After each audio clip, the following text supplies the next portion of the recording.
Stop that, you fool! James yelled as he raced to complete his drawing. So yeah, the two of them, in the darkness of the cave.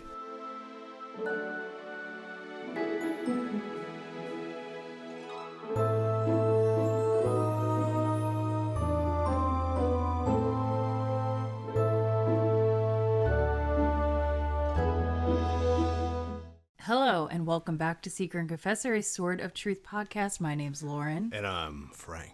And today we are going to be discussing Chapter 40. Let's go! Of Wizard's First Rule. Let's go! By Terry Goodkind. Motherfucking Goodkind. And you know what? Today I think perhaps you should call me Mistress Lauren. Yes, Mistress Lauren.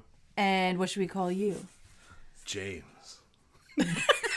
Just James. Rocket. Like James. Yeah, well. Honestly? Yes.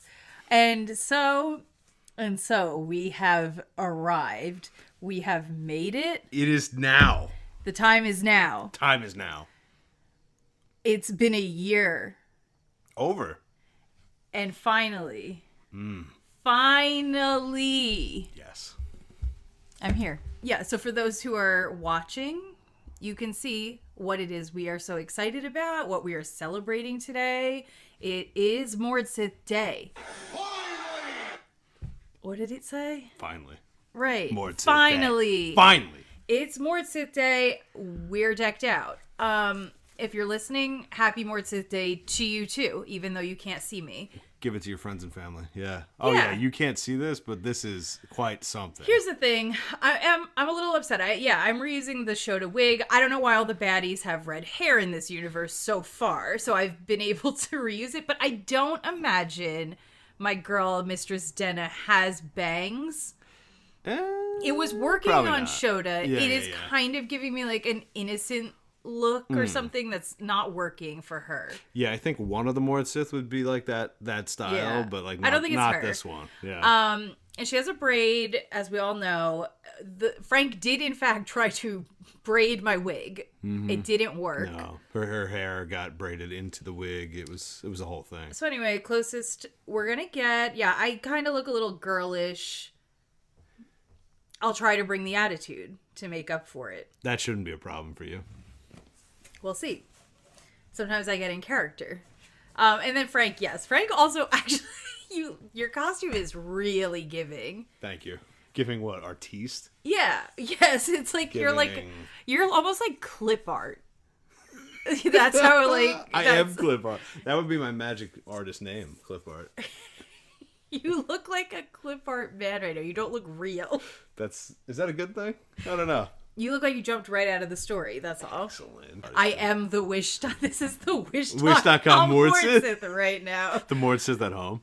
You can order your own Mord-Sith on Wish.com. She's not that expensive.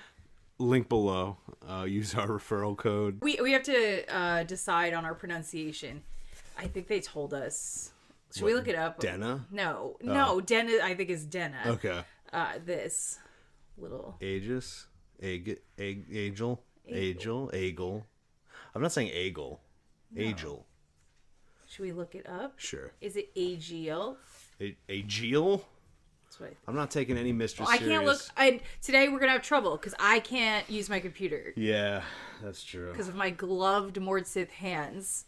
Agiel. Agiel? Agiel? Agiel. Agiel. Agiel. Well, here's my Agiel. It's a glow stick. Okay.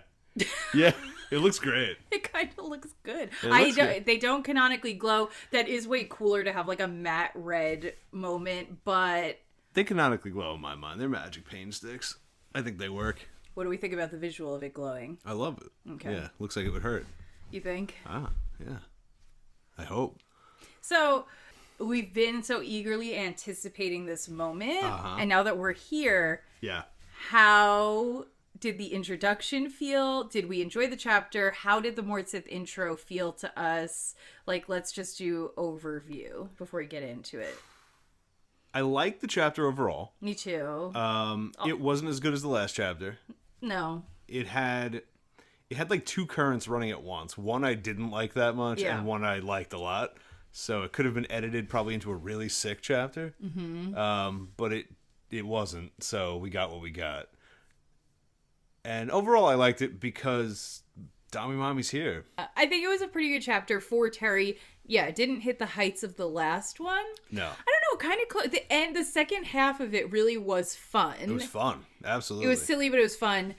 And I overall liked it more than almost every other chapter. So that's good. Huge plus, yeah. Plus the benefits of the excitement of the Mord-Sith. We keep talking about how bizarre it is that this was even a plot to begin with, especially where it is introduced all the way at the end here. Just the first impression, are you like, okay, actually it kind of fits, or are you like, no, this is just as fucking weird as I assumed it would be? Oh no, it's just as weird. Yeah, well, I don't know, I'm kind of in the middle. Certain things about it make sense. Yeah. Certain things about it don't make sense. This should have been something that was foreshadowed more directly the entire story. Kaylin, once again, worst guide of the Midlands ever to come out of the Midlands, and she and Zed have frequently mentioned there are beings that could do stuff to your magic, and we never once named one, but then at the end we are basically told everyone knows me. And it's like, well, even Sidon on the back of the horse knows this lady because he's in the Midlands, but Richard was not told about her. Insane. So one problem that I'm coming up against a lot that I don't like is that if you're going to make a story about a super genius guy who figures everything out, you have to make him seem more clever than me and give him at least the amount of information that I would seek out. Well, I don't know but is it on him to seek? He doesn't even know to seek it out because like his name is the Seeker. He should be asking more questions. I'm blaming Kaylin and Zed. It's their fault. I don't know if it's Richard's fault. But it makes him less cool in his role. Maybe, yeah. How jarring is this if you didn't know it's coming? It's pretty jarring. Yeah. But, like, it's kind of exciting because it's jarring. There's something about the jarringness that's kind of like, oh. And that could just be dependent upon the reader, though. That's true. Right. We were that reader. We were the reader that said, oh my God. And I think anyone else didn't get to this point, probably. No, I disagree. Because the point is that even if you were enjoying it up until here, true. Yeah. You're not necessarily the person that was like, yes, I want extreme femdom at the end of the book. Like, you could have liked it and not been that type of person. There's a lot of readers, I feel like, that have that opinion. So I'll ask you again when we get to this point, too. Since you have read the Wheel of Time books, is there any way he didn't read them? I don't think so. I don't think that there is. Okay. No. Because watching the show, and I'm like, that's pretty direct. There's some really specific things. I am frustrated, though, because I didn't... That whole plot line, basically the Mord-Sith of the Wheel of Time, they're not in it until the second book, which I didn't read. Oh, okay. So my only information is from the show. Gotcha, yeah. I assume a lot of the basic ideas, though, must be the same, and since they're exactly the same as what Terry did, I can't imagine that that's... And he is known for his ability to homage very intensely. Right. So we love that. We ended with the Zed, Kaylin, and Richard had just left Tamarang. They had Sidon. They had rescued him from the dungeons. And they had no idea where the box is. It was a big failure. Giller's dead. What are we going to do? Yep. So they're outside in the city. They see somebody really giant and strapping and handsome riding towards them with 4 horses. This is a Chase Ex Machina. Yeah, and here he comes. The big man himself. There he Chase is. Brandstone. He skids to a halt in front of them and he says, "You all look to be well." Cool. Cool as hell. And I put this, and I'm not really going to get into it, but I think there's a lot of symbolic imagery in this chapter. And 4 Horsemen of the Apocalypse comes to mind, because we are now in the End of Days segment of the book. Chase arriving from the west with 4 horses is kind of like, oh, all right. He's not the bringer of the apocalypse. Oh my God, but he kind of is, because he brought Michael's armies. He did. Richard, little boy Richard, which makes sense that it came out when Chase arrived because it's like something from home and his boyhood's back home. And Chase, is it ever good to see you? How did you find us? He just says, I'm a boundary warden. Boundary warden. All right. Cool. So then there's a little child hiding behind Chase, and this world is so small. It really is. It could fit inside of a peanut butter jar. Well, this is crazy. If you want to be positive about the whole thing, you would say, wow, he's so clever for having everything tie in and relate to itself. If you want to be critical, you would say, why is literally everything related directly. My notes just keep saying the gang's all here. The gang's all here. They really are, though. And they're all connected. Here. I know. They've been connected by plot, circumstance. The strings of fate is what I would say. Yeah. I love that stuff normally, but why do I not like it here? I don't know. I agree. It's just it feels silly. Yeah. Sometimes it feels really good when a book does that. You're like, whoa. I think it's because he's so condescending about things like that in general, but then relies on them. It could be that. I think it's also, when I think it feels impressive is when the world feels really big, and then there's these threads that come together in the midst of how big it is, where I think it's like, oh, all the threads come together. The threads are the only thing that exists. They're the only threads. Starts to feel not as cool. Mm-hmm. Little child hiding behind Chase. Richard's like, oh my god, Rachel. And Rachel's like, yeah, Chase fought and killed a guard and he saved me. And you're like, cool. Okay, that's how she got out of that situation. I would have liked even the tiniest bit of foreshadowing for that. That would have made it feel not so weird. Yeah, if it was just like, and there was a figure. Because then that would also, when you ended the chapter, you'd be like, oh my god, did she get out? And also, who the fuck was that? Was that a good person or a bad person? Was Dark and Raw like, there with getting the box? And then the whole time you'd be like, oh, Chase shows up with her. You're like, oh, it was Chase. That's awesome. I think it pretty much only strengthens I agree. the scene. It doesn't detract at all, really. Nope. You know, they have their little banter that they're going to have throughout the whole chapter. She's like, Chase, you're the bravest man I ever did see. And he's like, you're such an ugly child. Terry loves that joke. And kids never take it the wrong way. They're always like, hee. I do think some people are good at stuff like that in real life. Yeah. They kind of do that. Yes. That type of humor. And so, like, we're supposed to be like, oh, because Richard did that to her when they first met. And you're like, oh, he knows how to interact with kids because Chase was his mentor, role friend, model in that way. Okay? Yeah, and actually that's good characterization. Chase killed a buck. He traded it for shoes and clothes for Rachel. That's very cute. Oh, wow, yeah. So nice. And Rachel asks why they have sit-in. Kaylin says that they rescued him from the dungeon. Rachel asks, whoa, wasn't the queen mad? Kaylin says, I don't allow anyone to hurt children, not even the queen. And this is just setting up for this like mini arc that happens in the chapter where Rachel goes from like forgiveness of hating Kaylin into finally trusting Kaylin. I think it was given too much like direct time. It felt like something that should have just been happening in the background a little bit instead of being like a major plot point we had to like keep talking about. I agree. And we could have, I don't know, like dealt with this while Richard was captured or something. Like it could have something that happened slowly. Like Chase says, like, come on guys, jump on my horses. I've got a wild boar roasting back at your old campsite. And he's worried that the wolf nearby he sees tracks of is going to eat the boar. Zed, of course, is very excited about the boar, but then he is like, hey, don't you dare hurt that wolf. He's a friend of the Mother Confessor's, which I thought was kind of funny because, like, first of all, I don't feel like he ever really refers to Kaylin as the Mother Confessor outside of, like... roleplay. Exactly, and he's coming right out of the castle. I feel like he's still in character. Yeah, a little bit. That's funny. Right? He's, like, bought into, whoa. No, the Mother Confessor is important and blah, blah, blah. This is my liege here. Yeah. They don't really talk further about Brophy. They start to ride back. Richard feels so happy that he's back with Chase. That's nice. Yeah, the world's good when Chase is nearby. Yeah. So they get back to the campsite. Obviously, we go into detail about how excited Zed is to eat the boar. Yep. Terry goes out of his way to say Sidon is leaning on Kaylin and Rachel is leaning on Chase. So there's this interesting thing he keeps doing with, like, children being very attached to, like, the opposite sex protector or parent. Yeah. And that does make sense. And that is very, like, Oedipal, right? Yes, and we keep doing that, too, with Richard and his mom and Richard with Kaylin. Like...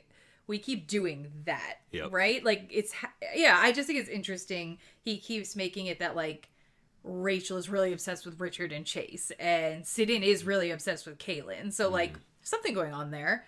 It's kind of interesting. So Richard asks what happened with Michael. So Chase says, he went to talk to good old Michael, and when Michael heard that Richard was in trouble, he said, get the troops together. Get the boys out there. They have to guard the boundary. He put the boundary wardens in charge of the troops.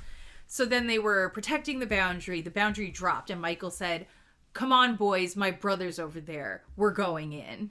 Can you believe it? And in they went to the Midlands. 1,000 of Michael's best men. And then we get this beautiful sentence. Where is Michael? He's biovac'd up in the Rangshada right now. Yeah, which us being, like, not army people normies don't know what the fuck that means. Civilians, yeah. Yeah, we're very civilians. There's no one in either of our families that... I don't think I'd ever seen this word besides this book, so it's kind of shocking. I know, we had to look it up. We Googled it because we were like, is that a word? It is. What does it mean? It's like I already forgot. Troops settling down somewhere. Yep. Stay in a temporary camp without cover. There you go. Okay. You're doing that in the Rangshada. In the Rangshada. So. Rangshada. Richard is shocked. He says, really? My brother said that? He came to help? And with an army? And then Chase says, he said, if you're in this, then he's in it too. Wow. Okay. So Richard asks, like, well, was he pissed off about this? And Chase is like, I actually was surprised he wasn't. All he wanted to know about was what risk you were at, where you were. So you're like, obviously, he only wants to know that to feed information to Daddy Rawl. Obviously. Right. Did Terry think this didn't come across as immediate traitor guy? I don't know. Like, I don't know if Are we supposed to not know? I don't know. I don't know if it is... Because it's funny, because I do think this is probably why, again, teens are loving it. Because I think the teens are not picking up on it. I don't think I did, probably. Yeah. And that feels a lot more satisfying, where when it's really obvious, you're kind of like, okay. And I'm not really sure which one he was attempting to do. I think he thought it was a breadcrumb. And you're like, it's not a breadcrumb. You just told me. You handed me the loaf, bro. Like... But, at 17 or 16, 17, it actually was a breadcrumb. Well, then Richard turns to Kaylin. Says, my brother and 1,000 men in the Midlands come to help me? Isn't that wonderful? Yeah, so he is in boy mode again. He's in boy mode. Little boy, and...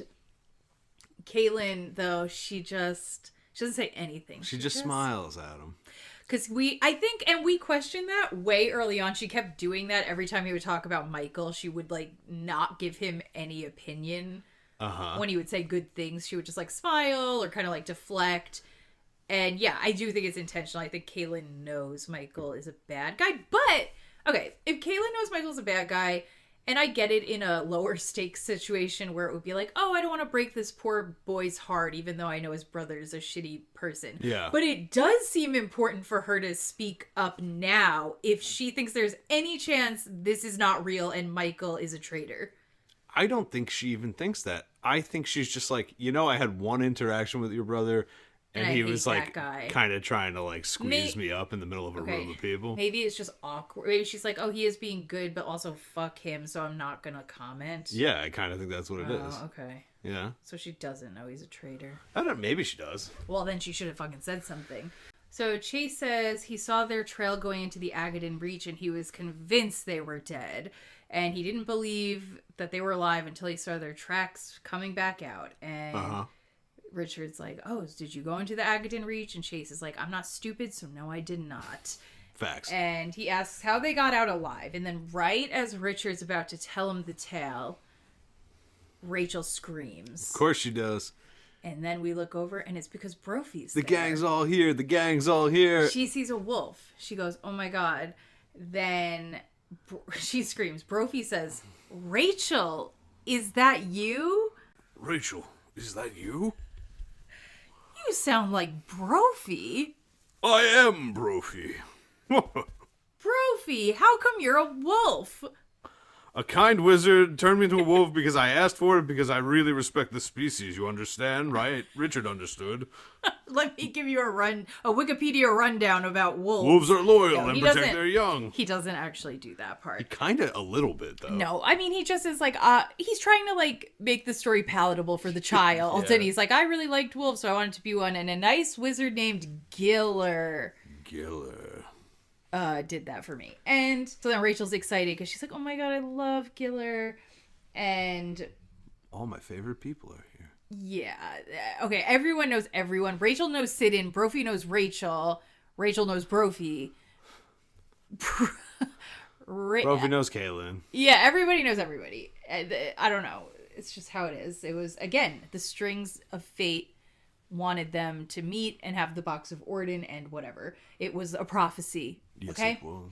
And the great white wolf. I mean, you could probably put him away now. No, because he has to lick Rachel in the face, which made me feel a little weird. It made me uncomfortable. Because I understand for dogs, that's a nice way to greet people, but you do have a human brain a little bit, so now that's kind of like, you have I don't know, enough of a human brain, and like you knew her when you were just like an adult man. I think just very much like how he fucked his wolf wife and had babies. We're supposed to be like, he's turned enough into a wolf that like he cannot be separated from wolfish physicality, desire, and ways of being, right? Yeah, it does give a weird feeling though. You're like, oh yeah, that big grown man that you so it's the wolf equivalent of a hug. Yeah, exactly. And he's just like, I can't hug, so this is how I hug. I think he's not thinking about it much because he is reduced. You know, he's not thinking, oh, that's weird because I was a man and it's weird for... Like, he's like, I'm a wolf. I can think sort of like a human, but also stupid. Yeah. Right? I don't know how much of, like, Brophy's oafishness was Brophy the man or how much is because he's a wolf. We'll never know. No. Yeah. I guess not. But yeah, I definitely could have done without that. She's excited he knows Giller. And Rachel immediately turns to Kaylin and she's like, you want to hurt him. You're the queen's friend. You're mean. That's what she says exactly. Yep. Verbatim. Brophy says, Kaylin's his friend and one of the nicest people in the world. Aww. Exactly. And so Kaylin's like, come here to Rachel. Come here. And Rachel goes over and she holds her hands. And she explains, hey, so like I knew the queen was a bad person and Giller went to live with the queen and I was like, probably that means Giller's a bad person too. But then as it turns out, that is not the case and I was wrong and Giller's actually such a good guy and I would never hurt Giller knowing what I know now after I saw his desecrated corpse. She dropped that last part. She didn't include the last part, but we can infer it. Yeah. And... Which, does that enough for your child, Brian? Are you satisfied with that? Like, if you didn't trust this person? I think I might be, yeah. Maybe. Like, I think once you're like, although I don't know how well I'm taking in that Brophy, the man from the orphanage, is now a wolf. But, yeah, she just processed that real fast. I guess she's from the Midlands, though. Yeah, you're right. Even That's though she doesn't true. know what a gar is. But anyway. They're from Dahara. I keep saying. Oh. Yeah. I keep forgetting that. Yeah. I keep thinking they're Midlands. I don't think so. Maybe I'm wrong. No, I think that's probably I think they flew over the true. barrier. Yeah. Right. Okay. I think it's the added, like, she loves Chase. She already loved Richard, and then she loves Chase, and then she loves Brophy, and all of these people are being like, we believe her. We love Kaylin. And she wants to like Kaylin. So you're like, that's enough, I guess. And so, right, so then Rachel looks at Richard after she says all that, and he's like, she's telling the truth. We're on the same side as Giller. And then Brophy nods. And, yeah, okay. This bothered me. It's just emblematic of a major issue Terry has, or at least an issue I really don't like of the way he writes. He does it on a macro and micro level all the time. This is a micro example. But after Rachel looks at Richard, and then he says she's telling the truth. Rachel says, "You and Richard aren't friends of the Queen?" Here's the thing. We have had absolutely no precedent set that Rachel thinks Richard is bad or has anything to do with the Queen. She has consistently not thought that. She keeps thinking Kaelin is bad, Kaelin's with the Queen, Richard is good, blah, blah, blah. It is just said. He wants to set up a prompt of, wait, is Richard bad? And so that way we can say, no, he did bad thing to Princess Violet. 100%. That's the only reason in this moment, that is all of a phrased sudden, that way. Rachel lumps Richard into this. Because it wouldn't make sense, I guess, to bring it up unless she was questioning Richard's loyalty. Why all of a sudden she's questioning Richard's loyalty, I do not know. She hasn't done it once this whole time. No. But now that she said, oh, Richard, you're not on the side of the Queen, she never thought that. But now he gets to say, no, actually, when we were there, I pointed my sword at the princess and threatened to cut out her tongue. So then Rachel can go, oh, goody. And we could all go, oh, yay. Yeah. Oh, she got her comeuppance. She got wrecked. Yeah. Anyway, I think it's lazy writing. If the character wouldn't have thought that, I think it's lame of you to squeeze it in just to like get your little shots off. You're right. I agree. So Richard, and Kaelin explain how mean they were to the Queen and Princess Violet, I guess to get Rachel on their side. I don't... Yeah, Kaelin might get rid of the Queen. Just blah, blah, blah. A bunch of stuff. So then Rachel's happy and she hugs Kaelin. She's like, I'm so glad you're not a mean person. And then Chase says to Richard, oh, it's a capital offense to pull a sword on a princess. And then Richard says, if I had the time, I would have put her over my knee and spanked her too. I'll give you my charitable reading. Yeah. Which is... I think I have one too. It might be the same one. Yeah, so. I think that Terry is making Richard and Chase these very, like, old-fashioned men. Yes. Right? Yeah, like these, like, 1950s, like, traditional values Westland men. Boys, Yeah, who, like, are saying it the way somebody, like, back in the day would. Definitely. Like, some sort of, like, strong disciplinarian, but also very kind fatherly figure. Yes. Although it's a little weird because that kind of feels strange directed at Princess Violet, who we've like, I don't know, we were like threatening to murder her. I think it's Chase lives in this humor. Yeah. He either does mild corporal punishment to as many hundreds of kids or whatever. Richard has observed that and is just telling him the feeling he had that in a way Chase gets. I think, it was some sort of bid for connection with Chase. Because, like, later on, when Chase decides to adopt Rachel, they have, like, this back and forth that kind of has that tone, again, of this, like, disciplinarian father who loves you thing. And I think the spanking kind of... Yeah, it's the same family stuff. It is a charitable interpretation, and I think it is probably the correct one. It's probably at least the intention. It doesn't mean it doesn't feel a little weird. It does. So Richard's like, oh, did you know the princess? And Rachel's like, yeah, I was in the orphanage, and then my brother died, and I was taken away from the orphanage. And then Richard looks at Brophy, and he's like, brother died? And Brophy's like, that's him. So you're like, oh my god, Rachel's brother was the Demon Nas murdered child. Yeah. And once again, no one exists outside of anybody in the core plot elements. Nope. They're all tied Rachel's tightly together. Yeah, Rachel's tied to Demon Nas, Brophy's tied to Rachel and Demon Nas. Okay, so that's her brother. Them even being at the same orphanage is cringe. Them being brother and sister is like, all right. Like, sure. If you say so. So, oh, you know what? Reading that, I didn't even fully pick up on that.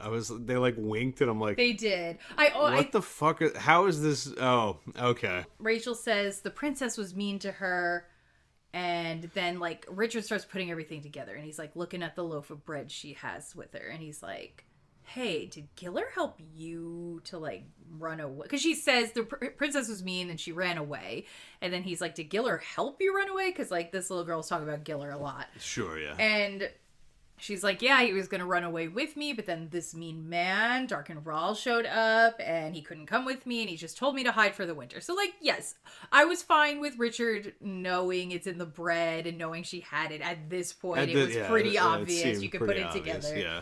So Richard starts petitioning to her, like, oh my god, we're trying to stop Darken Rahl, just like Giller, and there's a box we need, and if you have the box, like, would you give it to us? I did kind of like that, like, some part of your brain is just like, be like, fuck you, little girl, take that bread and get out of here. And I like that it's kind of not individualistic to be like, I do not want to harm this girl more than I need to.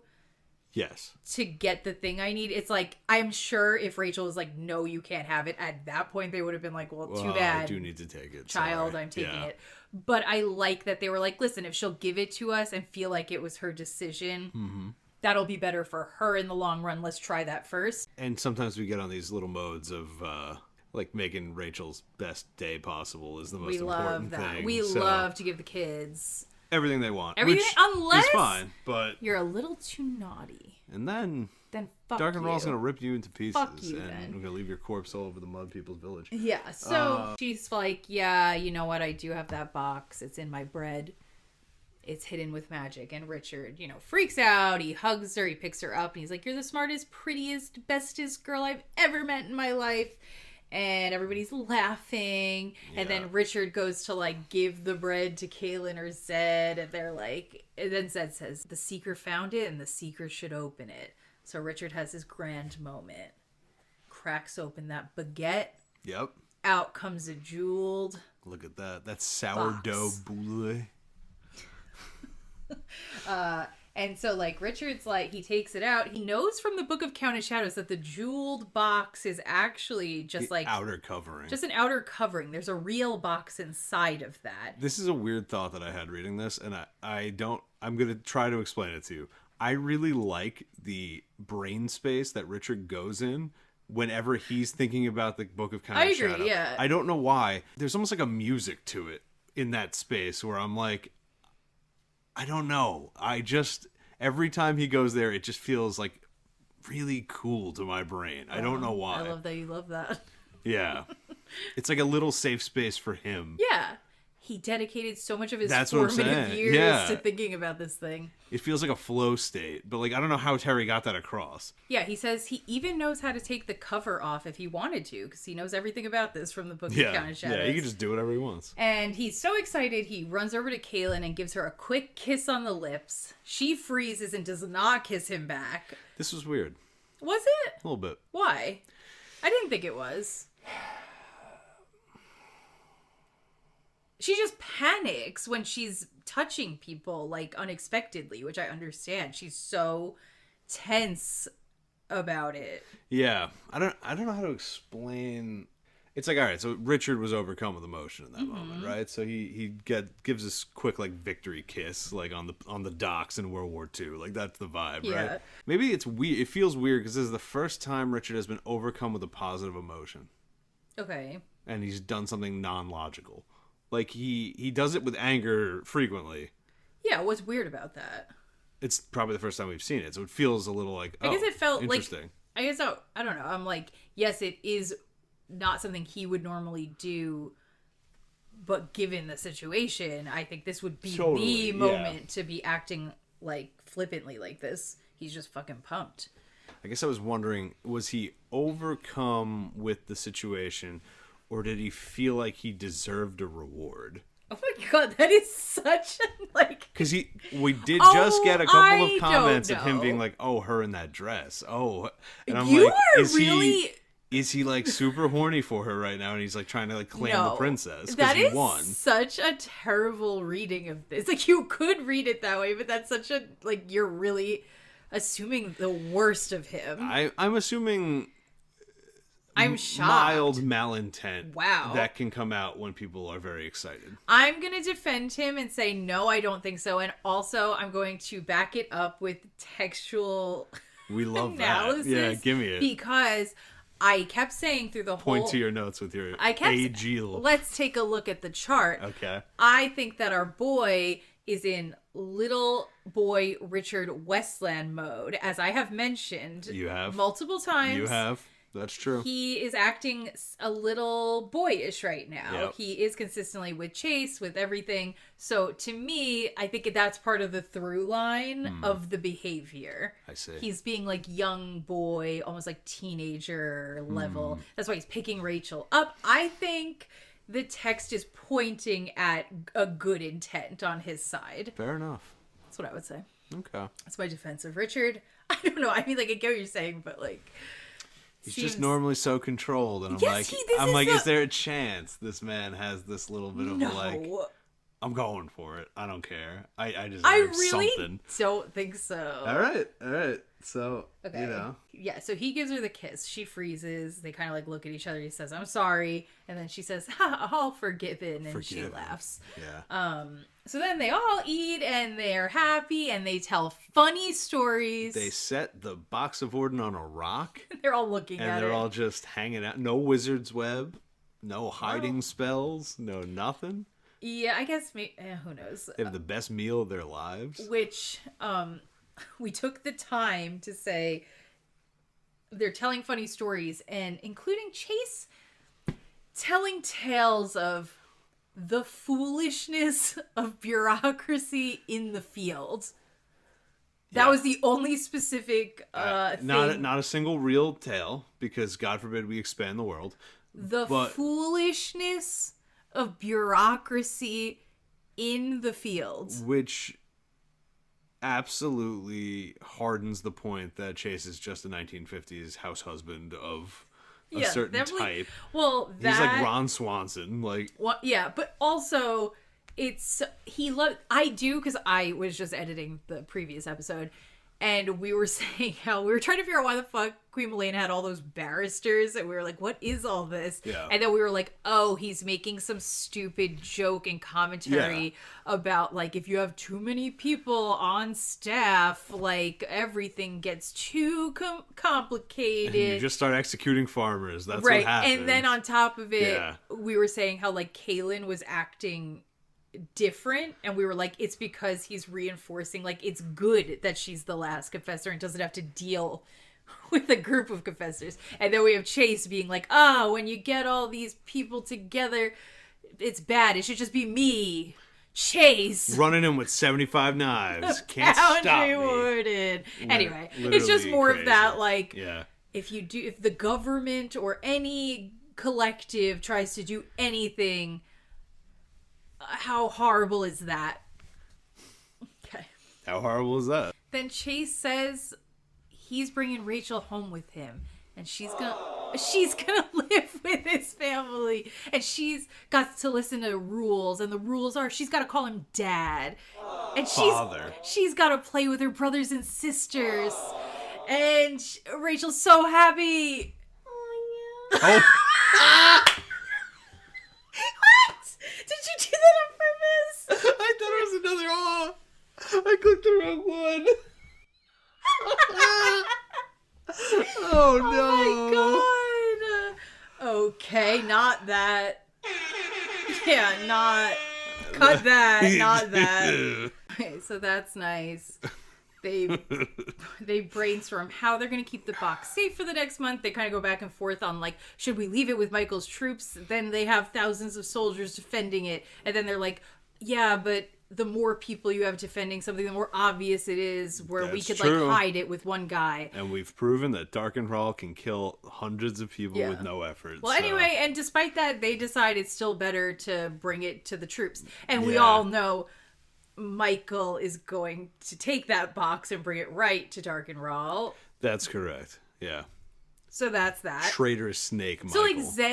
So, like, Zed has no sense that Michael's shitty. I don't think he's probably talked to Michael in a long time. He's not keeping up with the politics of the of the Westland at all? I think specifically no. He was living as a cloud reader, like, hanging out in his hut. I don't know, but, like, my dude's just like, yep. I guess he's just trusting Richard to be a good read of character. I don't know. I don't even think he's thinking about it. I think Zed's also just like, I can kill lots of people immediately. You really think no part of Zed would have thought, like, hey, let me think for a sec. Is it good to trust this random guy I don't know?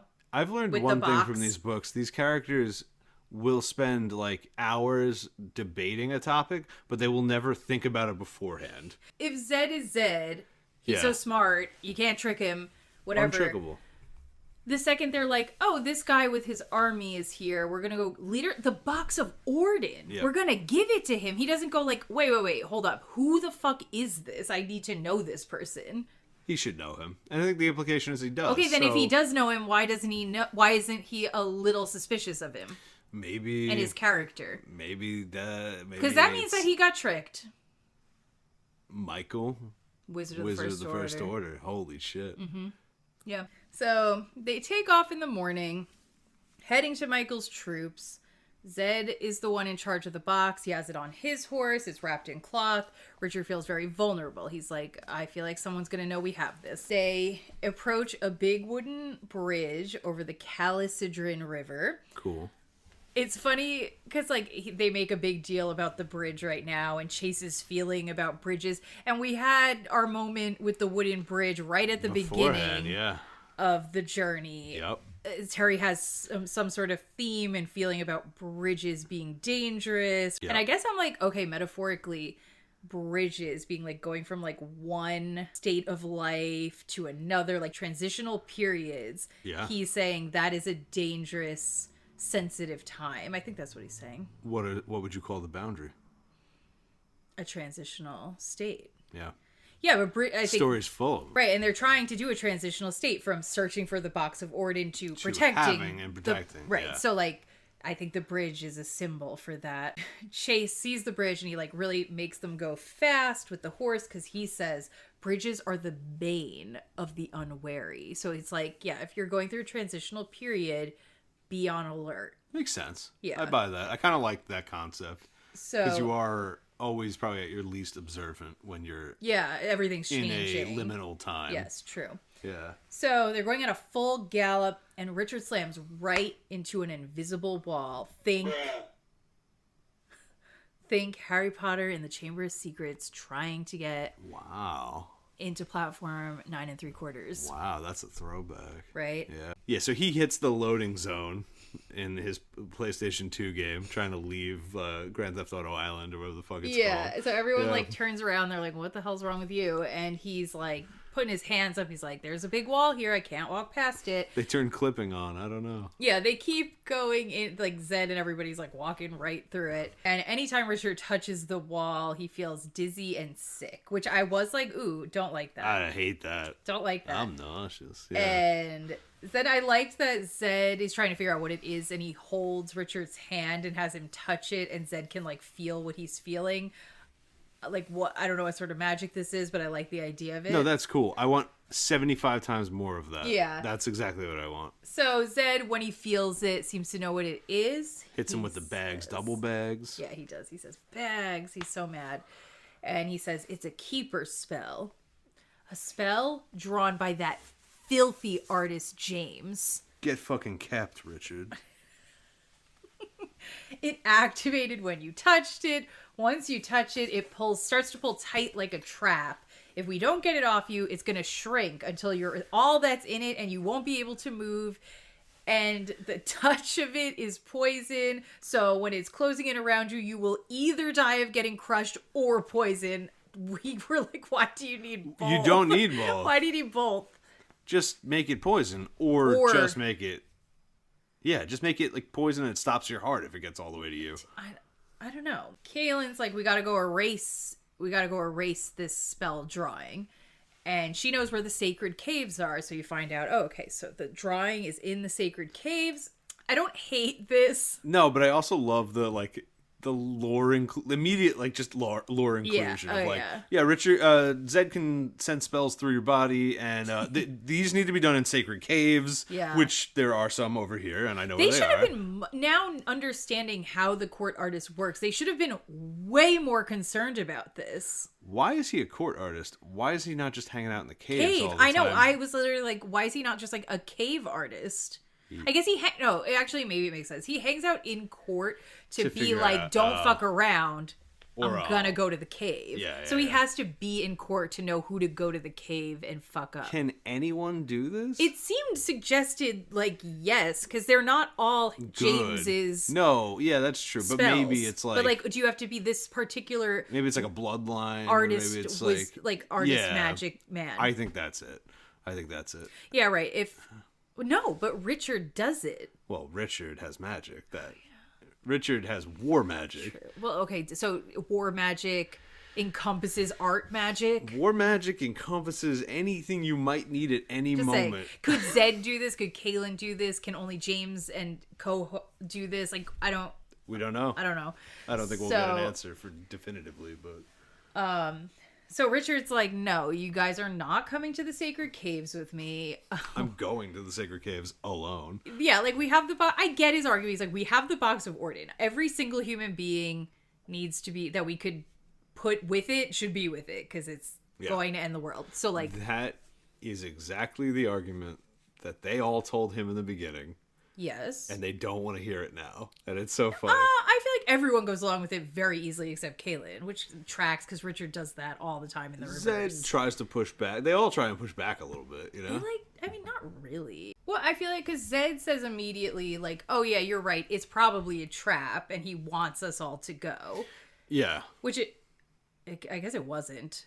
No, it was a trap. What do you mean? No, it was a trap for Richard, but Zed kind of implies like, oh, they want all of us there to get. I guess they didn't. They didn't. They really only wanted Richard, so it didn't matter either way. Maybe it would have been better if they all went. It kind of seems like maybe, yeah. Yeah. I don't think a Mord-Sith has anything on Chase. One Mord-Sith versus Kaylin, Zed, and Chase. Well, I don't think Kaylin and Zed can attack her. That's the problem. But they could attack all those guys. Yeah. And then Chase just 6 auto attacks. Right, so if you're not magic, if you're just a guy with a sword, can the Mord-Sith... I mean, but if they can Agiel. She gets her Agiel in ya, and what can you do? It's a 1-foot-long leather stick, and he's got like 75 crossbows. I'm just picturing doing like flips and in heels. Yeah. I think that's what comes up next. But so yeah. Anyway, I don't know. So they kind of like agree that Richard should just go to the cave by himself and fix the spell, get rid of it. And Kaylin's upset about this. She wants to go with him, but he's like, stop, no. And stop. Well, actually, yeah, she's like saying she wants to go, and he says she can't come. It's an order, which interesting. Oh no! What the fuck? Stop pressing that one. Oh, I'm gonna come. What? You did this last time. You clicked that one. Do instead. I not have it? No, you do. Oh, is it do not come? Do not come. No, I don't have it. You have I mean, I don't fucking know. Stop pressing Obama. Obama. He says it's an order. I think it's weird that like Zed and him keep doing this to Kaylin. I'm still unclear on whether she's got to follow these orders or not. I think from Zed, probably, yeah, but I don't think from Richard. And also... He just likes bossing her around. He loves bossing her around. Yeah. And we all know it. That's why he forced that kiss. Stop it. So... Just saying. Zed, she's really angry, and Zed's like, tell him how to get to the caves. You're not going. And so she like angrily takes a stick and draws a map showing him where to go. And Zed then takes the stick, he breaks it, he magically turns it into 2 things. He gives Richard one side of the stick that's basically just like an eraser, and then he gives him another side of the stick that's a piece of charcoal, and he's like, you gotta go in the cave, you gotta find which spell is you, and then you're gonna like be able to kind of figure out what to erase or what to add to it just to make like the whole thing stop. It's fine. You're like, he's like, they're pretty simple, you'll think of something. Okay, it's an art battle, you'll be fine. Well, and it will be an art battle, that's for sure. Yeah, you kind of look like a Pokemon trainer. Richard's like, take care of the kids, get the box to Michael. And Kaylin kind of hangs back, and she's crying, and she's like, I don't want you to go. And he's like, I'll be back soon. Don't even worry about it. And she's like, there are dangers in the Midlands you know nothing about. Well, you guys didn't tell him much. If only you had weeks and weeks and weeks. And she says she shouldn't be doing this, but she hugs him and kisses him. Also lets out a little moan. She does. So it is hard, fast, and desperate. Yeah.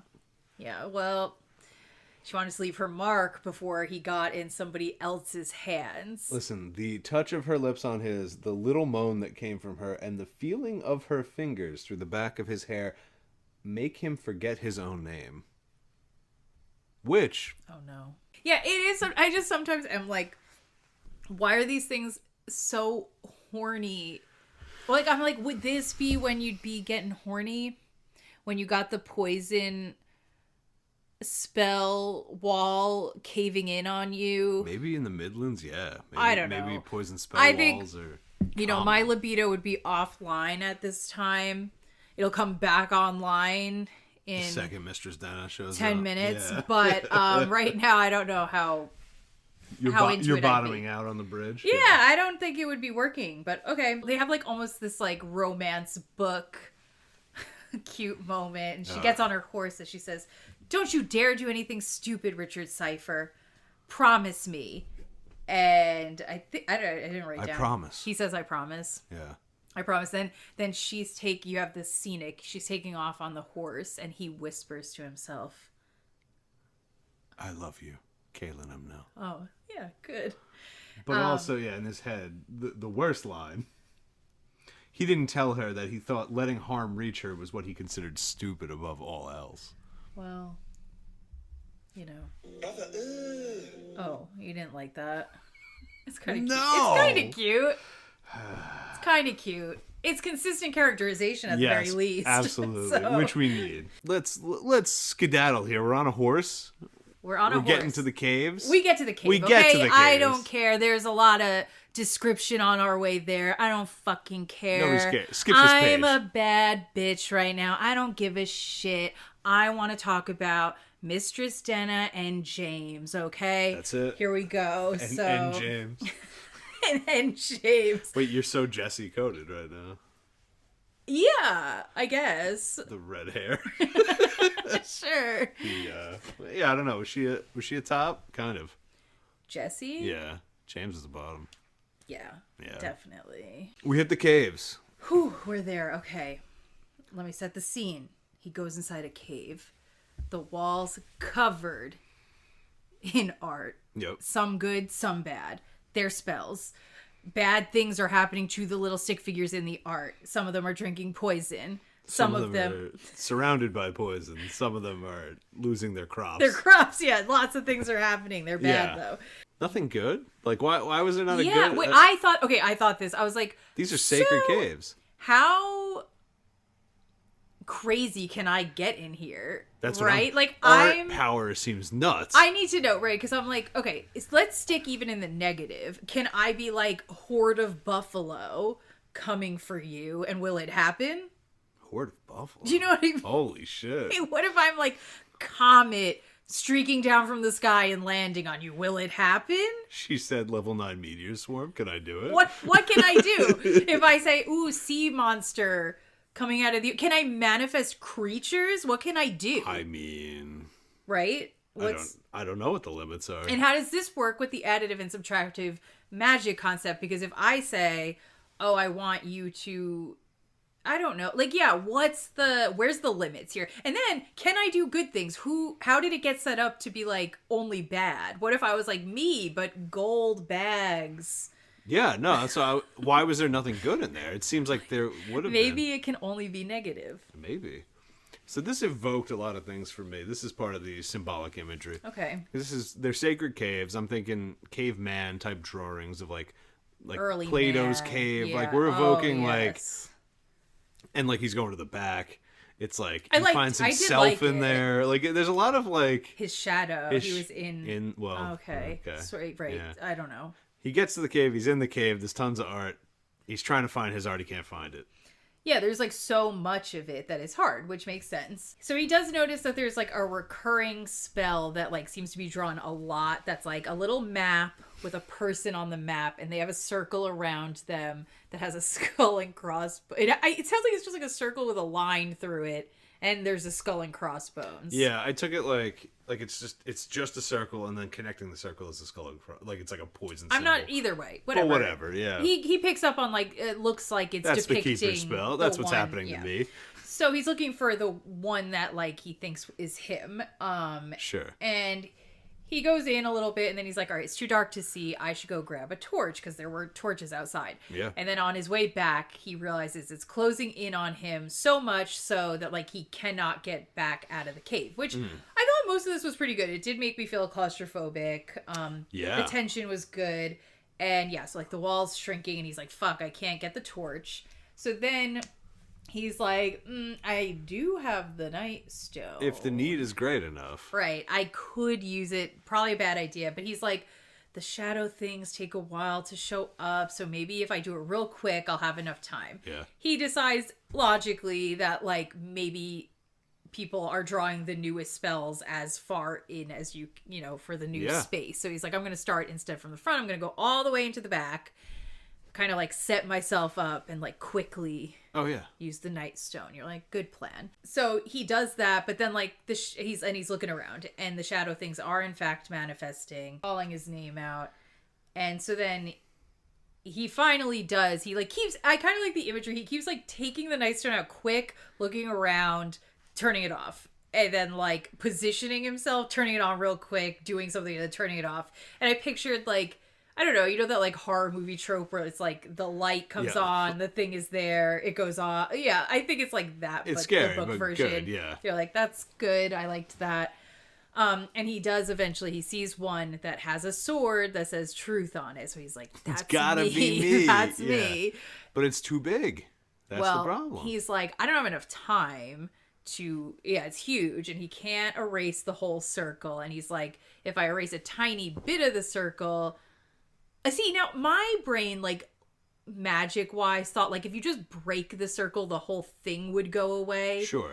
But he seemed to interpret it as, if I erase a little bit of the circle, I'd have to, like, actually find that gate in the circle to escape out of.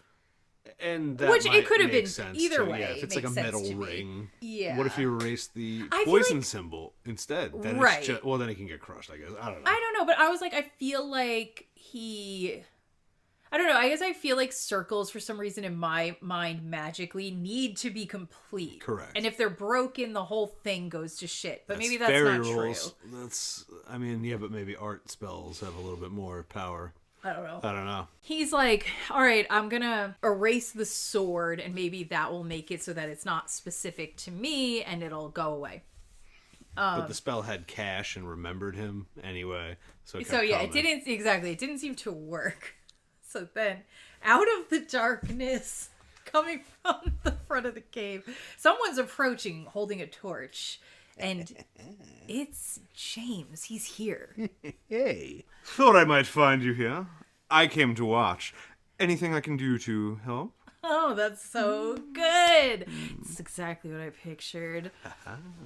And so then it says, by his laugh, Richard knew James was not going to help him. What? That's what tipped you off? By his laugh? I don't know. Something about his laugh told me that he was not serious about helping. Yeah. Dude's maniacaling in the corner. This guy. I don't think he means it. I don't think he's serious right now. He drew it in the first place. Yeah, what do you mean? This is his curse. He cursed you. What do you mean? It was his laugh? Okay. I came to watch. Why did he come to watch? Who knows? So then, This is backfiring a little bit on James because the torchlight is allowing Richard to see. Oh. So then he can feel the walls are getting closer. Oh my god. So Richard he takes out the other one, not the eraser, the charcoal, and he starts drawing, and James starts getting nervous. What are you doing there? Yeah, so this artist is so he sees him drawing. What could he be doing? What do you think you're doing? What is that? Richard takes so right now, he's got his two weapons, the pencil and the eraser, and he's erasing. he's erasing the hand. If anybody forgot. Oh my god, James only has one hand. Missing a hand. Which makes using an easel almost impossible. No, he definitely has some tool. Oh, you think he has like a wrist easel? Yes. Okay, yeah. And so, right. So Richard's erasing the hand on the figure. Wait, how's he holding a torch and drawing? Maybe there's sconces and he puts it in there. Yeah, maybe. In the wall. Yeah, maybe. Oh no! Oh my god, he actually did say it. I wrote it. So Richard's erasing the hand and he says, "Stop that! Stop that!" And it says James threw the torch to the ground and pulled out his own charcoal. He did think about it. All right. Okay. So I loved this. I'm picturing Richard there. He's trying to erase. And then it says, the artist started drawing in fast slashing strokes, strands of his greasy hair whipping around it as he worked. He was drawing a figure. He was drawing another spell. Stop that, you fool! James yelled as he raced to complete his drawing. So yeah, the two of them, in the darkness of the cave. And then Richard finishes the arm making a stump. Terry's words, not mine. On the drawing, James screams, holding in on himself and vomiting. He says, "I wasn't going to let it kill you, only trap you." I wasn't going to let it kill you, only trap you. Who had you do this spell on me? Mord-Sith, you're going to die. What's a Mord-Sith? The poison and the crushing. Yeah, his bones break and dead he is. It's bonitis. All right. Yeah, that's that. That was sick. It was just cool as hell. It was like the concept of like a little cave. Your dad cave drawing spells on like that. That's creepy. And then the campiness of the artist showing up and you guys trying to out art each other into death. Great. I liked that a lot. Yeah, absolutely. It was a good time. Perfect. Richard, I like that in any incarnation. Yeah, that was fun. Richard he won, but he's feeling like incredibly lonely. And he's like, man, I hate magic. I hate the Midlands. I just want to hang out with Kaylin. And you can understand that. Sure. He was trying to claim that he wasn't going to kill Richard, and I guess he wasn't. Technically, no. But how is he going to stop it? I guess maybe he was going to erase it. But he couldn't. Richard was over there. What? Like, Richard's in front of the painting. How's he doing it? Maybe he has a real quick way of doing it? I just think there was some sort of plan. Maybe the Mord-Sith were coming into the cave. I don't fucking know. Who knows? I don't Whatever. know either. I have no clue. And so... here it is. Richard exits the cave.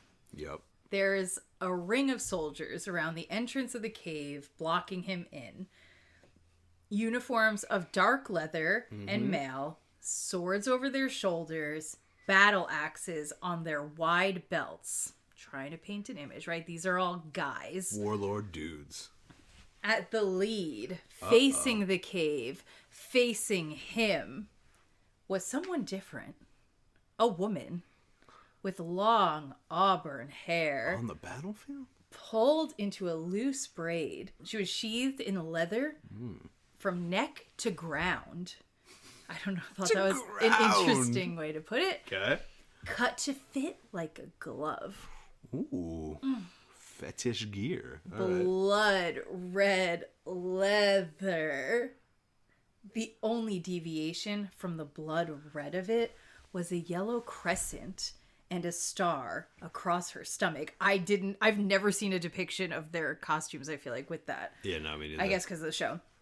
The men wore the same symbol in red. Okay. No, I think it's because it symbolizes Dahara, and then they ban it after. I see. Probably. I don't know. Maybe. Well, it's definitely giving, like, communist yeah. symbolism. Oh, yeah. It's also definitely giving, like, China, the flag, right? 100%. And the Russia. yellow, and You Russia. I know. Both, yeah. I was like, oh, there we go. Okay, so they're like Karl Marx over here, the Mord-Sith. I don't know what to say about that. I have nothing to say about that. Richard sees all these people. Yep. And he takes out the sword. He is fully activated. 2 men jump off the top of the cliff down in front of the cave, so they're like behind him now. Yep. He's all sides. And the woman snaps her fingers. I cannot do it in this. Wait, do it. Oh. 3, 2, 1. Oh, wait. Oh. Take him. That's what she says. The men storm forward. This was everything Richard needed to know. Full rage activated. The commitment has been made. Bringer of death. Have we ever used this before? Bringer of death. Yeah, once or twice. I'm trying to remember where it came from because it is repeated a bunch in this scene coming up. Yeah, it's definitely been said. Yeah. That's his new motto. It's his mantra when he's in fight mode. So Richard arcs his sword at the 2 men behind him, full of rage, full of lethal hate. And lethal need. I think that's important, right? Because not only is it just the hatred, but he's also like, and I need to kill you. Yeah. And it says he had to give himself over completely to the lust to kill, otherwise he knew he would die. Bringer of death. They say it again. Yep. So he's in like a very specific mode.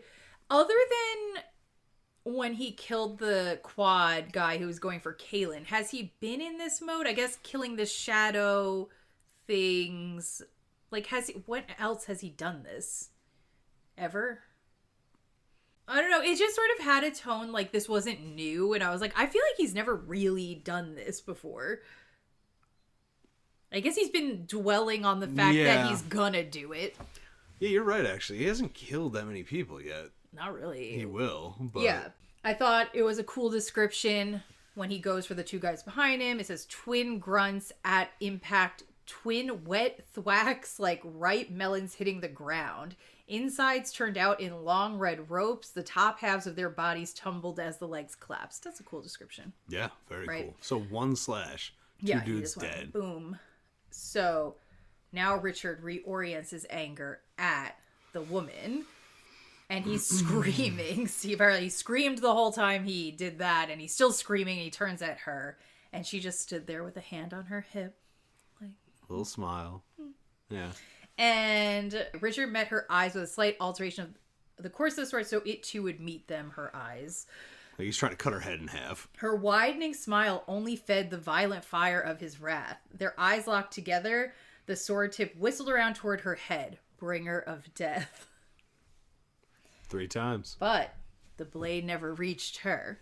The sword clattered to the ground as the pain took him to his knees, doubling him over, right? So he goes to kill the woman, but all of a sudden he is just like overcome with extreme pain. He falls over. Yep. So hand still on her hip, smile still on her face. She stood over him, watching as he clutched his arms across his abdomen, vomiting blood, choking on it. The court artist just vomited right in there. Yes, he did. We double once again. Yep. Yeah. And so he's kind of trying to like work with the pain and the magic and the anger. And he's like, somebody's controlling my anger magic and it's not me. So then he realizes like, it's that sexy lady over there. She is in charge. She's in charge. Wizards half rule. Femdom is real. And it's here. Get it right. He collapses. His face is in the dirt. He's trying to scream and breathe. He can't do it. He tries to think of Kaylin, but the pain is so bad he can't even do that. It's taking that away from him. Yes. So, okay, here's where I do feel like we should get paper and do it.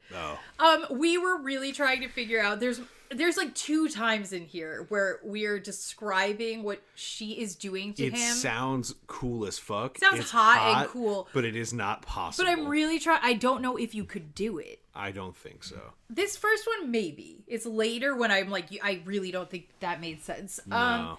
So, okay. Well, let's think about it. So, he's laying down. The woman put a boot on the back of his neck. Yep. And an elbow on... Okay, boot on the back of the neck and an elbow on her knee as she leaned over. Yep. Which, that is like the sexiest pose that move exists. that, Yeah. that exists, it's maybe. It's the sexiest pose. Yeah, the, like, boot with the arm and the, like, yeah, that's, like, it's the hottest. Tops. Everyone likes that, yeah. I don't know if everyone likes that, but we like that. A lot of people like that. People who don't like that do like lying about not liking that. I don't think that's true. I do think there's a sizable number of people who would be in agreement with us, though. Okay? With her other hand... Okay, so on the back of the neck, elbow on knee, she's leaning over. Okay, this hand, right? Yeah. She grabbed a fistful of his hair and lifted his head back. Okay. I can't. Okay. I'm like this. I guess I'm leaning down. I'm pulling the head. That's what I'm saying. I don't think we are flexible enough to even imagine this. I don't know. Maybe someone could do it. Get the paper. Work. I don't even know what I did here. Yeah, this didn't work for me either, but... Alright, so, anyway, I don't know if you can even see that. Yeah. Okay. So, let me see yours. Okay. Yeah, see, I mean, like that... I'm not really... No, that doesn't actually make sense. Why? I don't know, because the lean is really... No, it's the lean that doesn't... So then I was thinking about it. I was, alright, so, like, standing up doesn't work. Like, doing it like this can't really happen because the torso needs to be bent a lot. Right? Like, I'm like, so she needs to kind of be like this over her knee, stomping with her left foot or whatever. And then the right one needs to be reaching all the way down and pulling up. And then we're not even considering trying to pull someone's head up while your foot is on their neck. I know. Puts you off balance. Correct. I don't get it. I mean, it's like, I think it's hot to think of her stepping on his neck and the arms up. It's hot to lean over and pull the hair back. I just don't see how you could do that. I don't think you could do both together. And I think I even had this problem the first time. Wow, because you were really trying to picture it. I was. Yeah. For art. All right. She leaned closer to him, the leather creaking. I liked that. Mm-hmm. I liked that. Here's the thing, like... It's there. Well, it's there, but meaning it's getting, like... I'm like, it's incredibly sexual. We're in a scene right now. That's what I mean. Like, I'm just like, this is like almost like classic domination scene, right? Yeah, like for sexual purposes. Correct. It's as classic as it gets. All the little bits and pieces of it are here, and yeah, they are. So, like, I do not understand the argument that, like, you could have made Mord-Sith the same basic concept, like just the skeleton of it, and deviated it hard away. Oh, yeah. From the sexual vibe, right? You could have been like, these ladies are, like, hardcore. I mean, they are hardcore. These ladies are, like... scary and not at all sexy. Exactly. Sexy, like it has absolutely nothing in common with a typical titillating scenario. That's not what we did at all. This is a magic porn scene. Correct. And I mean, I like it for that. I'm just absolutely lost on anybody's insistence, reader or author, that it was anything but that, because that's not accurate. It could be that plus more. Correct. That I buy. Yeah. It is absolutely that, plus you added other things to it in the mix, but it's heavily that. And I'm a guy who likes magic sex scenes. I don't have a problem with the idea at all. But just say you made a magic sex scene. Just be like, yeah, I made horny magic time in like, my didn't books. You like that? Wasn't that why As an author, right. I'm very happy you're saying that, because that's what I wanted you to feel. Yeah, thanks. Instead, it's like, the Mord-Sith or something other than. But the Mord-Sith can be something in addition to. Yes. I very much will take that. You could be like, at their base, we're doing like campy dominatrix horny time, but on top of it, I tried to add a new layer of storytelling and theming, and that it seems accurate to where he goes with it. But like, stop acting like I wasn't supposed to read this, and if I had any inclinations in the direction of liking this sort of thing, I wasn't supposed to go, well, that was hot, right? Yeah. Not every part. Yeah, no. Are his ribs cracking hot. Like, yes and no, depending on how literal you're being about it, right? Do I want my ribs cracked? No. When we're in a fantasy mindset where the intensity of the thing is more about theming and like getting across big feelings, then yeah. You're using the larger than lifeness to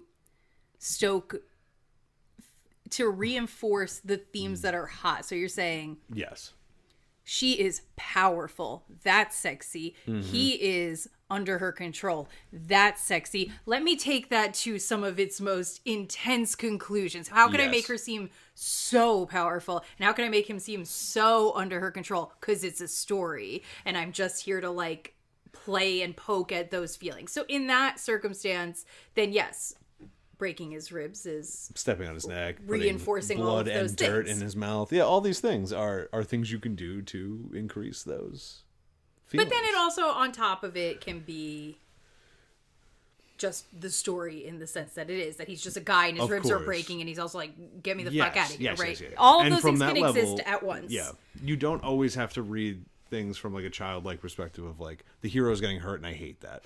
There is another level here. There's something here that's happening that is this erotically charged situation. And if you didn't want it to be erotically charged, number one, don't put her in the suit that fits like a glove. Number two, don't make her hot. Number three, don't have her calling him my pet, sweetie baby, I'm gonna be your new mommy. Yeah, it's disingenuous and frankly insane to pretend that these things don't have a sexual connotation just because you're claiming you don't like that. Like maybe Terry's like I don't like that, but people do. People it's like clearly do. How unaware would you? But okay, if you didn't like that, why would you write it? He does. I'm not saying he doesn't actually. I'm not even saying he said that. I'm more so confused, and I agree with you entirely. This is modeled off of dominatrixes. You cannot say it's not. It simply is a dominatrix doing magic. And you can add to that. And now we have a cool concept of a Mord-Sith that's like you took a dominatrix skin and you were like, we're going to play with it. We're going to give her these magic skills. We're going to give her all this backstory. You should definitely do that. No, you have to do that because I'm not here to just read straight fantasy smut. But this is modeled off of something real. It's real. Well, but then it's like, yes, it's hard because it's like, it's real, but it's fake. The realness exists as it's such a weird cycle. You're like, the dominatrixes in real life only exist to basically reenact this for concept for people in real life. But then they do exist in real life, reenacting this fantasy, and then we put it back into fantasy using the entire concept of their that is weird. A cycle. That is weird, right? Like we came there. The dominatrixes came into being in our world due to the fact that things like this in story exist, and then people said, "Oh, I for some reason like that in the story. Can't do it for real, but who could like help me act it out?" And then the dominatrixes said, "Me," and then they existed, and then Terry obviously knew of their existence and then pulled it from the realm of story. "Oh, well, let me bring them back over here and play with them again," into his story. Which is fun, but like, I don't get why we're trying to say that's not what happened. Okay, so here we go. My, she hissed. And here I thought I was going to have to torture you for days and days before I finally made you angry enough to use your magic against me. Well, not to worry. I have other reasons to torture you. So she obviously thinks that Richard knew, like, that Mord-Sith existed and how they worked. And, you have to ask, why doesn't he? You do have to ask. There's really only one person to blame at this point. Kaylin. Yeah, Kaylin. Yeah, the mother confessor. Mostly Kaylin. So Richard realizes he's made a big mistake, and he's just grateful that Kaylin's not there. That's nice. I'm not. I wish Kaylin was there. AO3. What can you do? Right. AU, Kaylin is there. Kaylin is, yeah. AU, Kaylin's in the cave. Kaylin got keep expelled, and then she gets kept for real. Mm-hmm. Yep. And so then she says, do you want the pain to stop, my pet? My pet? My pet? My pet.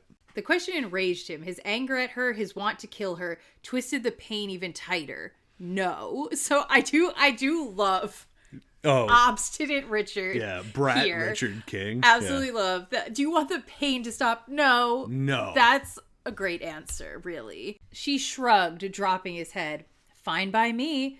But when you want the pain of the magic to stop, all you have to do is stop thinking those nasty thoughts about me. If you so much as think about lifting a finger against me, the pain of the magic will take you down. Just think something pleasant about me and the pain will stop. Okay, this, as far as I understand, is exactly the same as the Wheel of Time the Wheel situation. Of Time. Yeah. Me too, but I didn't read it, so. Yeah, I didn't read this book either. Like I said, this is how it was depicted in the show. Same thing of like, it hurts if you want to kill your dominatrix, and it will feel good if you don't want to kill your dominatrix. Love the concept. Less impressed, though, if Terry did, in fact, take it from someone else. Yeah, directly. So, okay. It's a great idea.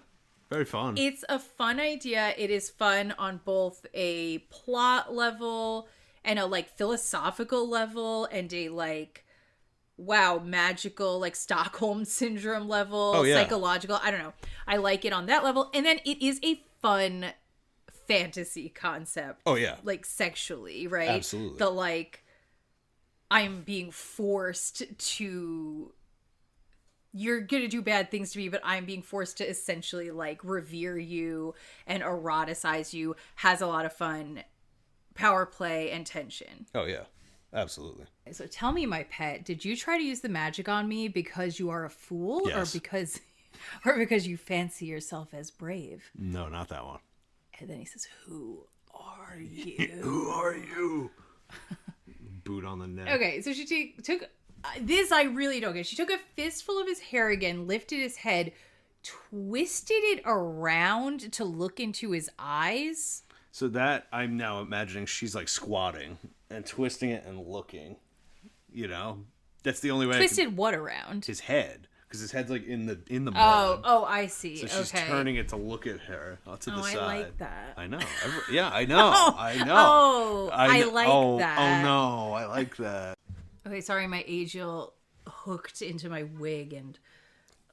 We had a wig slight, No, hold on. What the fuck is going on here? Your real hair is mixed in with the wig. I know my hair is in the wig, but...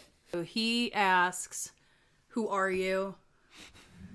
She is doing her hot little thing. My girl's squatting face to face, gripping his hair. Yep. She said, you don't know who I am? Mm-mm. Everyone in the Midlands knows me. And then he says, I'm Westland. Westland boy. Her eyebrows lift in delight. Westland? My, how delicious. This is going to be fun. I am Denna. Mistress Denna to you, my pet. I am a Mord-Sith. Come on. Here it is. No, come on. What? Get me a sound. Oh. I am a Mord-Sith. Finally. I am a Mord-Sith. You already used these. I don't have more. Anything. Don't say that. I am a Mord-Sith. That's appropriate. Good. Yeah, that's a good one. All right, done. So he says, I will not tell you where Kaylin is. And she's like, who? And then he's like, the Mother Confessor. And then she looks kind of like disgusted, which kind of interesting though. So like the people of the Midlands don't know that the Mother Confessor's name is Kaylin. I guess not. Why they not? just all go by Mother Confessor because it's very formal. I guess so. They're all like Mother Confessor. They're not like Kaylin M. Nell. So she repeats it with distaste. Why would I want a confessor? It is you, Richard Cypher, that Rahl sent me for. No one else. One of your friends has betrayed you. Oh. Okay, well. Wonder who. Pretty sure it's Michael. Definitely wasn't Zed. probably not Caitlin. And probably not Chase. And as far as that, Chase would be weird. I thought it might be difficult, but you hardly made it any fun at all. I'm to be in charge of your training. Bad boy. But then you wouldn't know about that. Since you are from Westland, you see, a Mord-Sith always wears red when she's to train someone. That's so your blood won't show so much. I have a wonderful feeling I'm going to have a lot of your blood on me before I have you trained. How do you feel about that? Is there like a sign-up sheet? Or like, how do you get involved with this sort of thing, you know? Well, right. Who do they take who else are they taking? I'm now to understand that Dahara employs magical dominatrixes as interrogators of political prisoners? Maybe. And you know what? Like, there's some logic to this that makes sense in that you're like, okay, so they're going to be trained. They obviously have like magic, like pain magic, and then they're going to be trained to do more pain on top of that. Yeah. And then there is probably something about making a man dedicated to a very hot woman who is in charge, where like he's going to be even more likely to, like, if you try to do that, it would probably still work if you were like, oh, these big guards are doing it to the guys. Sure. But there's another level of their like biology you're like knocking on, and you know what I mean? Like, yes, they're going to feel an even higher level of devotion, I think, towards them because they're hot women. It makes sense. It does make sense. It doesn't work on gays, but what can you do? What can you do? She's even monologuing a little bit. I wish she was doing it a little less. Yeah, no, I agree. I'm like... She's like... Would you really... Mord-splaining to him for no reason. She is. Why? Because Terry does this. What do you mean? I guess we, the reader, need to know. We need to know. And then he was like, convenient. He's from Westland. She'd explain it all to him. Yeah, exactly. She dropped his head and leaned full weight on her boot. So see... Okay. Okay. Because it kind of suggests that she didn't take the boot off his neck. He's not saying she put it back on. No, she never did. She never took it off. No, so then how is she... Okay, She's leaning on her knee, crouching down, so like full pressure on the neck. Hand on the head, turning the head, just talking into his face, and then drops his head and leans again. Oh my god, I need to see how they do this in Legend of the Seeker. Is it like this? Listen, we'll try it later. We'll take pictures for reference, and we'll just show everybody what it looks like, all right? That's what we'll do.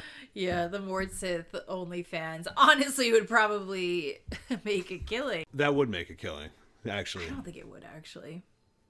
I don't actually think it would. All 75 of Mord-Sith obsessed fans would subscribe. Yeah, that's the thing. There's not a ton of them, but the ones that are out there are really dedicated. They're dedicated, yeah. So she dropped his head, leaned full weight on her boot, holding her hand in front of his face. The back of her gloved hand was armored, even the fingers. I didn't get that next time, online for you guys. Yeah. Imagine it. Red gauntlets. A blood red leather rod. There it is. About a foot long. Hung from her wrist with a gold chain. I remember thinking that this was like cunty. It's cunty. The fact that it's a gold chain is so cunty. Yes, like the fact that they wear it on their wrist like casually with like a cute like it's little a Tiffany's chain. bracelet. Yes, is very cunty. Didn't know the word back in 2006, but now I do, and that's what I was feeling. I was feeling like cunty, and I feel it again. Accessorizing with their pain stick. I really love that. It's hot. Yeah, I really love that. She says, "This is the Agiel. Agiel. This is the Agiel.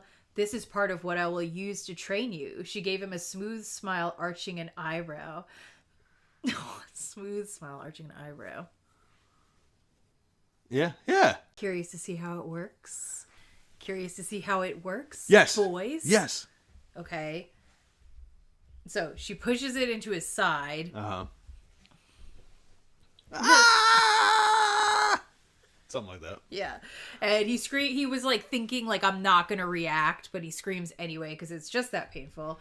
And his body goes completely tense from the pain, and she keeps pushing in until one of his ribs crack. That sounds bad. It does sound bad. I remember similar to like the Confessor magic feeling like I really understood what the pain of this thing felt like. I don't know why. Well, because we're going to get like 3 chapters of just this pain in a while, yeah. But yeah, no, I agree. It's a cool move. Like, it's cool. It's like there's something really like visceral about the way it you just imagine causing it. this muscle contraction around this point that just makes everything hurt and just pulls like it works. And they can kill with it, right? I think if they're I'm sure pretty direct, which is crazy. That's like really cool. And so then she says, "Now my pet, say thank you, Mistress Denna, for teaching me. Say it." Die, bitch. What? Yeah!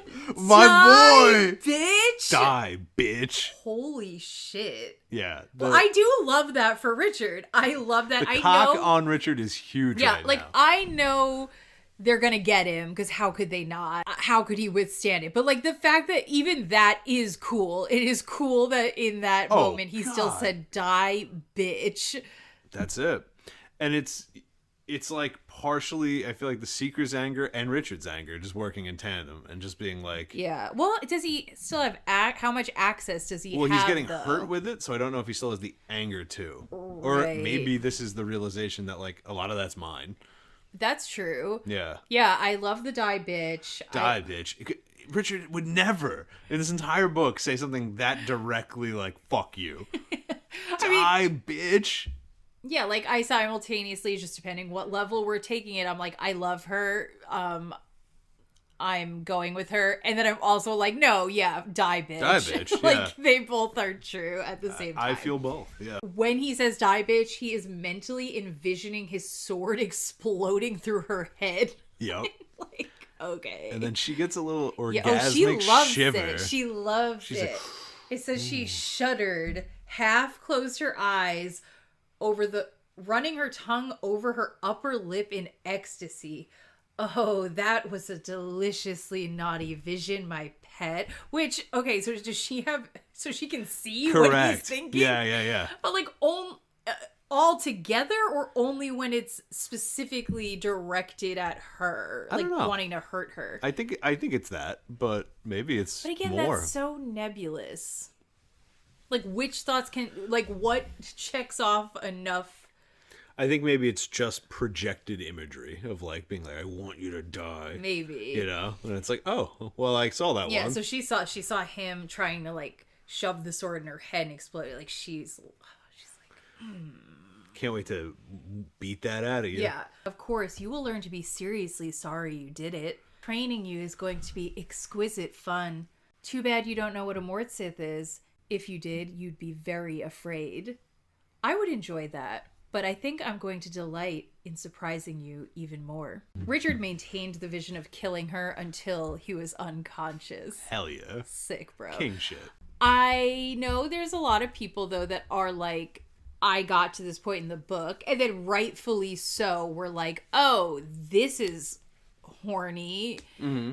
And then we're kind of, like, upset about it, just in terms of being like, this is not what I, like, thought I was doing here. Sure. Right? Because it's... totally I don't know. I find this all fascinating. I could probably talk about this for, like, 3 hours. It's like, it almost does feel like you're like, oh, I just shifted into some sort of, like, spicy book, right? Like, you're like, I just shifted on over to, like, dark fantasy romance, smutty kind of vibes.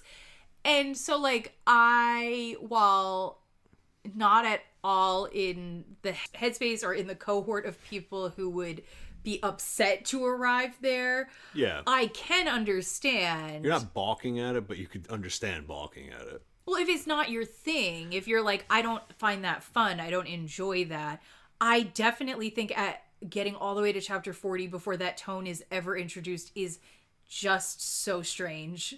Agreed.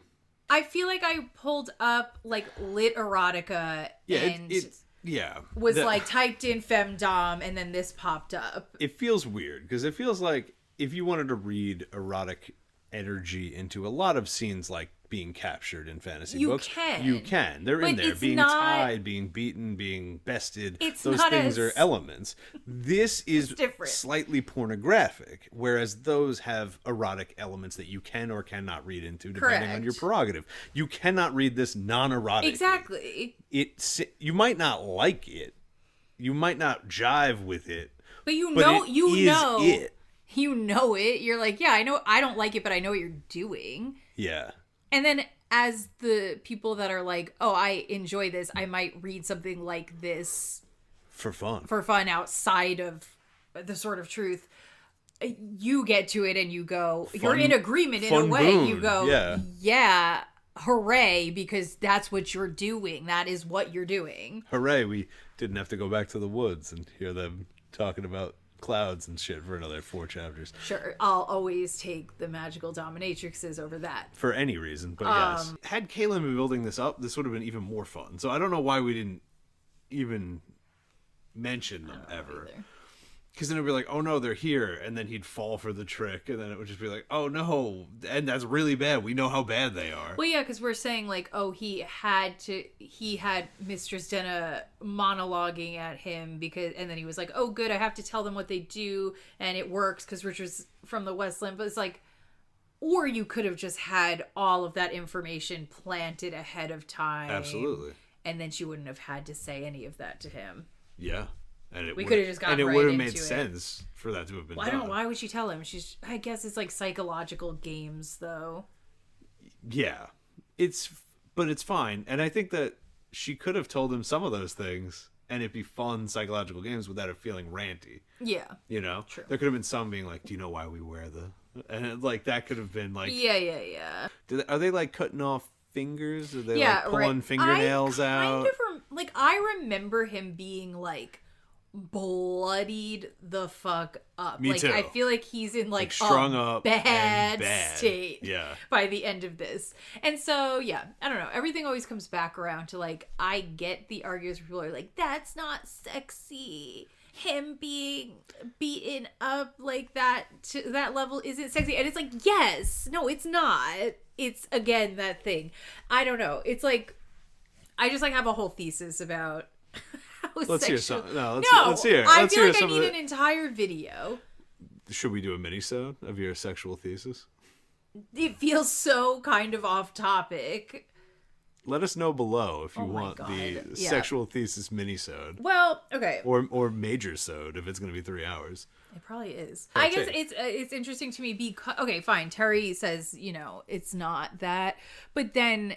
like there's just a whole component of the fandom of this book series in particular that we cannot ignore, that is intriguing, that is like they're here for the sexual part of it that he is claiming doesn't exist. So then you have to, it does beg the question when you're analyzing it, why are these people showing up here?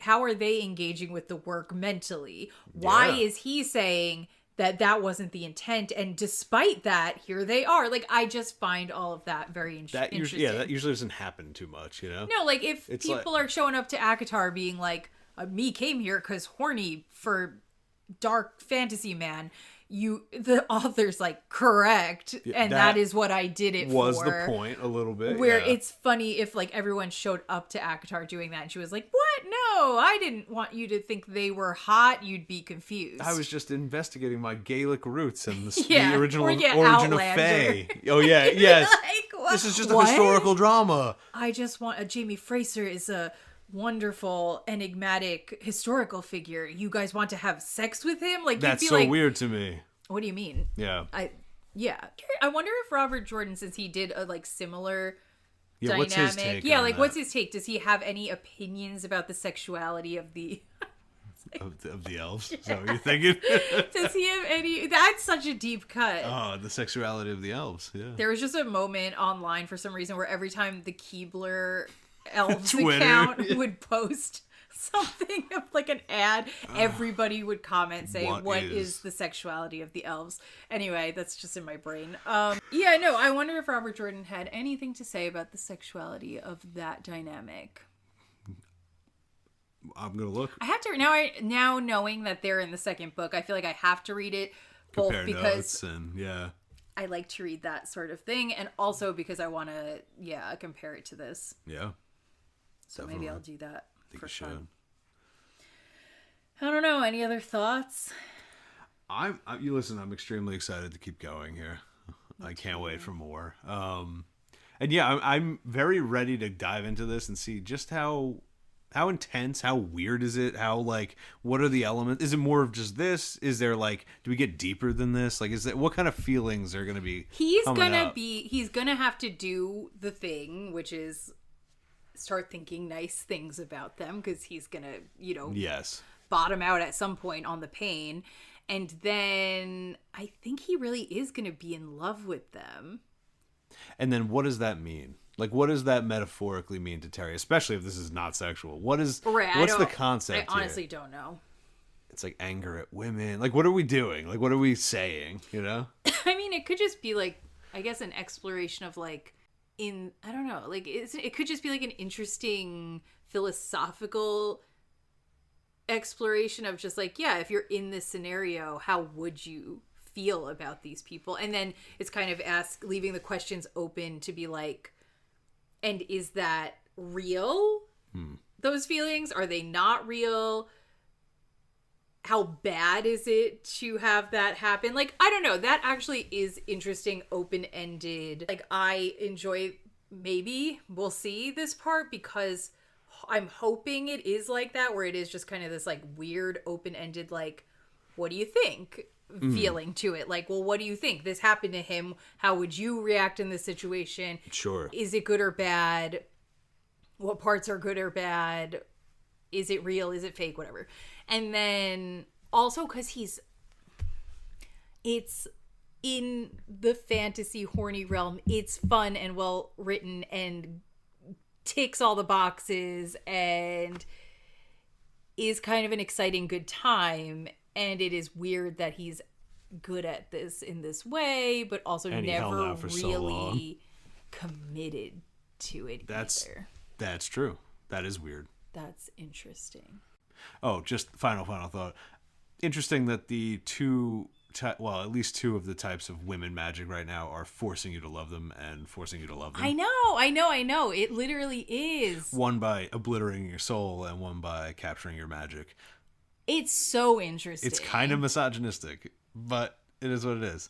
And the only women that don't do that... Is it misogynistic? Why? No, it's not misogynistic. I don't know. It's something. I'm not sure what it is, but it's certainly something. It's certainly something. He seems to like... He is marrying the imagery of like femininity with out of control sort of devotion. Mm-hmm.